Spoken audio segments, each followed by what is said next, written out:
because everything has a messy middle, including like literally our own brain, right? The amygdalas, where all of that thrills and happens. And so if there's an internal messy middle, it makes sense that we mirror that in the, hashtag hallucination that we call reality that we have shared and co-created.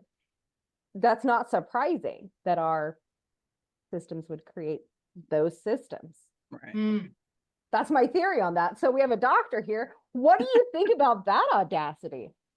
So I think that so my big take is the way that we look at the world is through what we can see. And that we have constructed a lot of like quote unquote modern science around very concrete quantitative data. Yeah. But two things that I think are problematic with that. One is, look back to like the discovery of bacteria.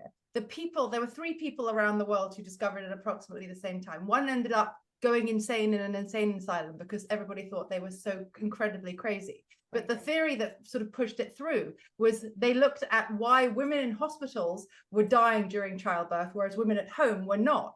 And Dr. Lister, who Listerine is named after in Scotland, was struck by the fact that the women who were giving birth at home were dying at much lower rates. And he realized that the doctors that were helping women give birth were cutting up dead bodies, not washing their hands, and then going delivering babies, right? So, but because you couldn't see the bacteria, they obviously didn't exist. And so I think modern science is trying to, put a lens on something that actually, millennia, we've known about, we've understood. We're having this big shift now with things like energy and, auras and chakras and stuff that when I started talking about that over a decade ago, 15 years ago, people would be like, what the F are you talking about? Like, we can't see it. And I'd say, when you walk into someone's room,